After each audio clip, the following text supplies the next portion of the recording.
China এই পৃথিবীর দ্বিতীয় সবচাইতে বৃহত্তম অর্থনৈতিক দেশ। এমনকি চায়নাই প্রোডাক্ট রপ্তানির দিক থেকে এই পৃথিবীতে শীর্ষে আছে।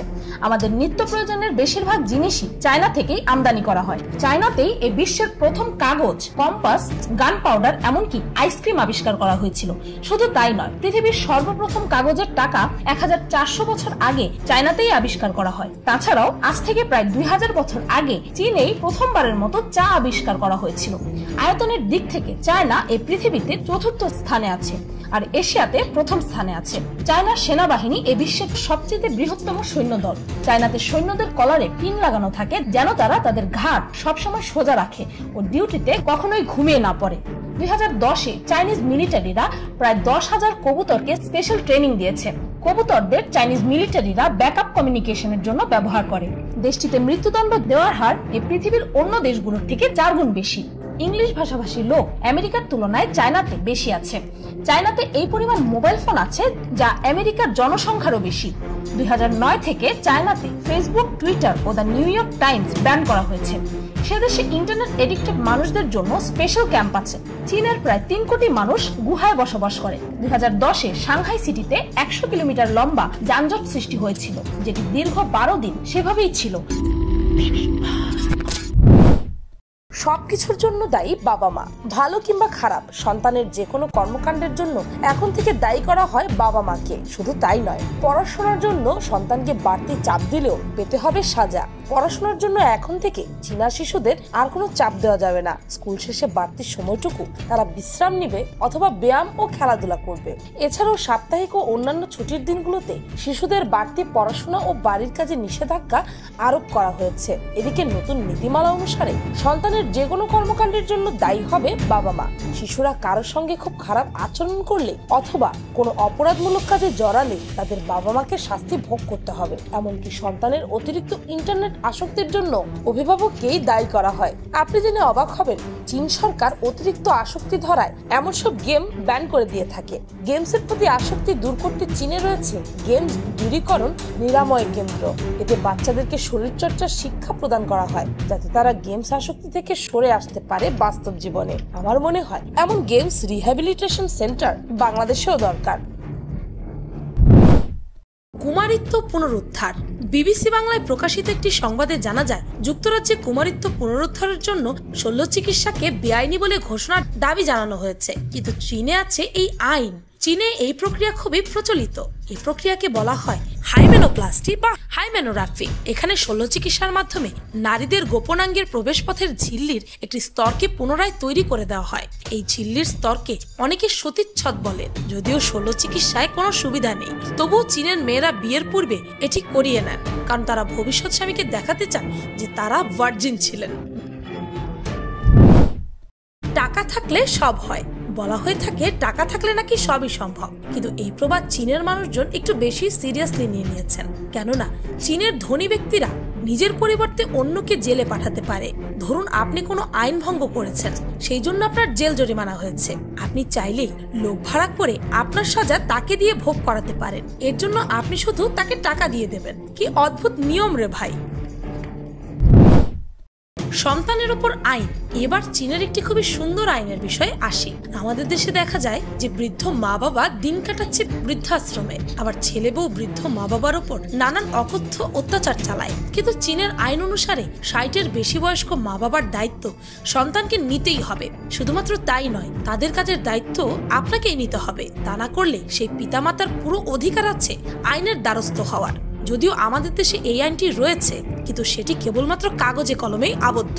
বর্তমানে আমাদের দেশে এর কোনো অস্তিত্ব খুঁজেই পাওয়া যাবে না।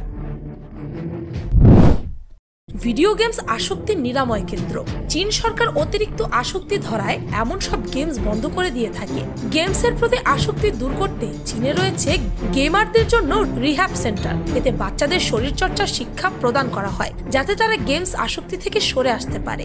শুধু কি তাই, চীনের নিয়মই হচ্ছে ছেলেমেয়েরা শুধু শুক্র, শনি ও রোববার 1 ঘন্টার জন্য অনলাইনে গেম খেলতে পারবে। অন্য সব দিন গেমস খেলার অনুমতি নেই দেশের কোনো শিশু।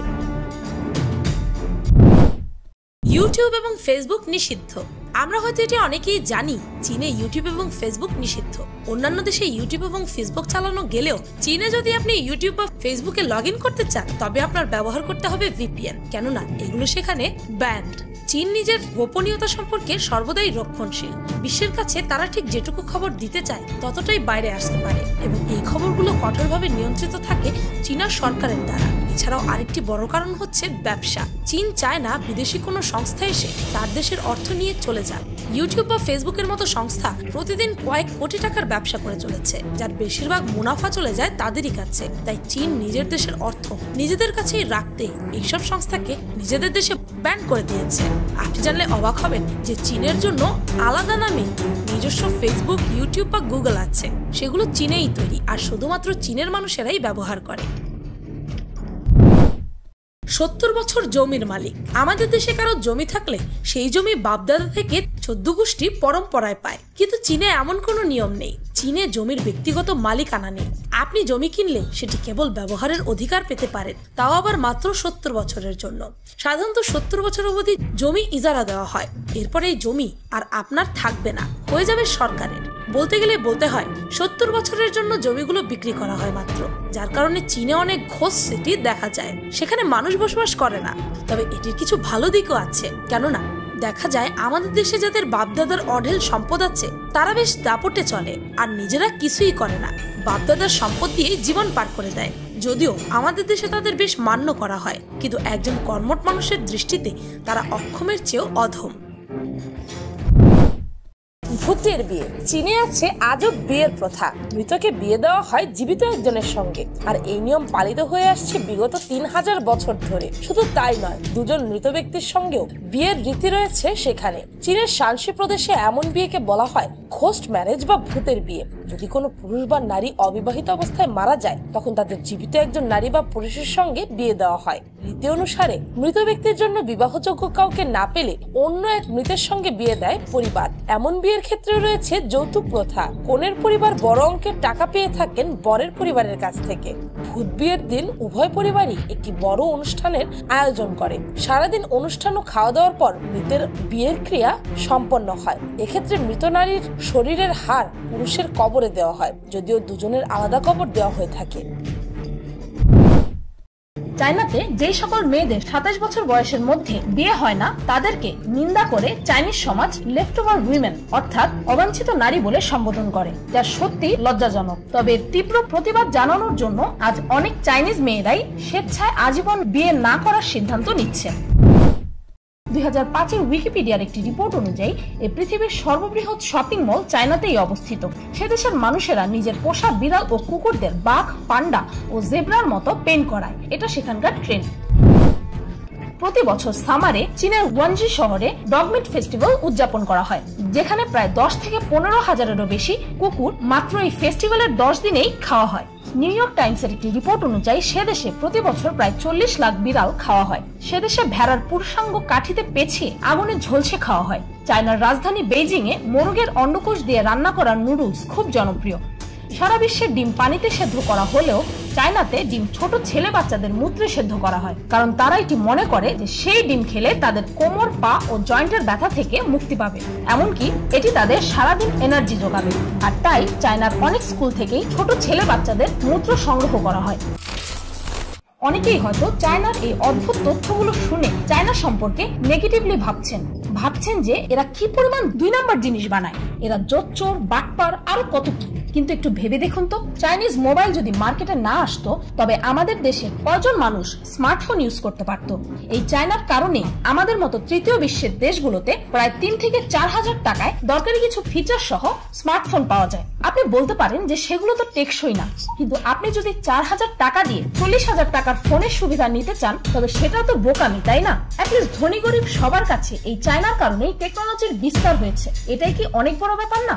তাছাড়া যে দেশের কোম্পানি মাত্র 4,000 টাকায় একটি মোটামুটি মানের স্মার্টফোন আপনাকে দিতে পারে, তাকেই যদি 40,000 টাকা দেওয়া হতো, একবার ভেবে দেখুন সেই প্রোডাক্টটা কি পরিমাণ টেকসই ও উন্নত হতো। আমাদের মতো গরিব দেশে এই চায়না প্রোডাক্ট অনেক প্রচলিত, তবুও আমরা চাইনিজদের নিন্দা করি। তাই চায়নার সকল ভালো ও খারাপ দিক মিলিয়ে এটাই বলতে চাই যে কোনো একটি দেশ সম্পর্কে হঠাৎ করে তাদেরকে ভালো বা খারাপের কাতারে ফেলে দেওয়ার আগে সেই দেশটি সম্পর্কে আরো ভালোভাবে জেনে নেওয়া উচিত। কারণ চায়নার জনসংখ্যার বৃদ্ধির যে সমস্যা আছে, ভবিষ্যতে সেই সমস্যা সারা বিশ্বে দেখা দিবে। তখন ফুড প্রোডাকশন ও অন্যান্য প্রয়োজনীয় জিনিস সবাইকে দেওয়া সম্ভব নাও হতে পারে, ও অন্যান্য দেশগুলো হয়তো তাই করবে যা চাইনিজরা এখন করছে।